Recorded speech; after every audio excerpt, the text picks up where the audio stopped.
Israel के प्रधानमंत्री Benjamin Netanyahu ने दावा किया कि उनका लक्ष्य मिडिल ईस्ट के हालात को बदलना है। राष्ट्रपति के साथ मिलकर रणनीतिक सहयोग कर रहे हैं।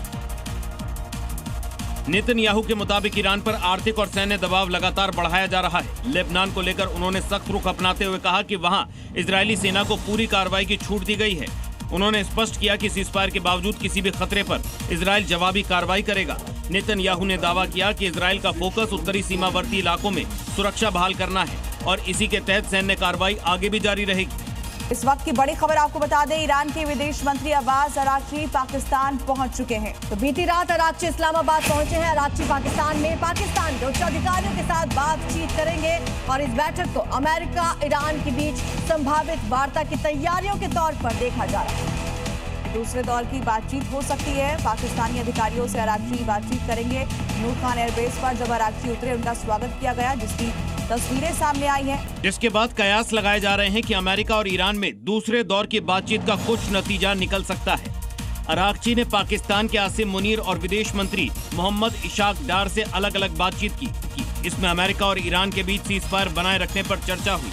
शांति वार्ता के बीच अमेरिका ने ईरान से जुड़े $344 मिलियन के क्रिप्टो एसेट्स फ्रीज कर दिए हैं।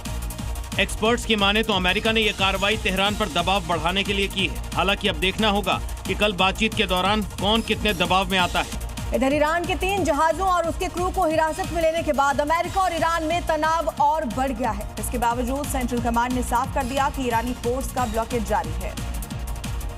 ईरान के बंदरगाहों की नाकेबंदी को लेकर अमेरिकी सेंट्रल कमांड ने बताया कि अब तक 34 जहाजों को या तो ईरान के पोर्ट्स की तरफ जाने से रोका गया है या फिर उनका रास्ता बदला गया है। ब्लॉकेड मिशन के लिए अमेरिका ने 10,000 से अधिक सैनिक, 17 से अधिक युद्धपोत और 100 से अधिक फाइटर और सर्विलांस प्लेन तैनात किए हैं। अमेरिकी सेना का कहना है कि ये नाकेबंदी ईरान के किसी भी बंदरगाह से आने जाने वाले जहाजों पर लागू हो रही है।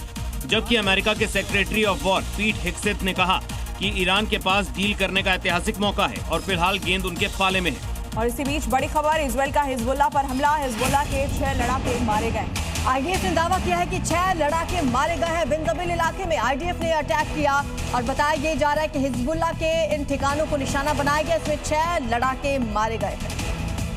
आईडीएफ के मुताबिक ये कार्रवाई फॉरवर्ड डिफेंस लाइन में दक्षिण में उस वक्त हुई जब दोनों पक्षों के बीच गोलीबारी हुई।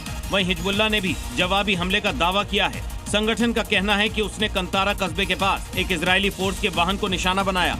साथ ही इलाके में एक और वाहन पर भी हमला किया गया। उधर आईडीएफ ने पूरे ऑपरेशन को आतंकियों के खिलाफ कार्रवाई बताया है। फिलहाल मिडिल ईस्ट में तनाव बरकरार है।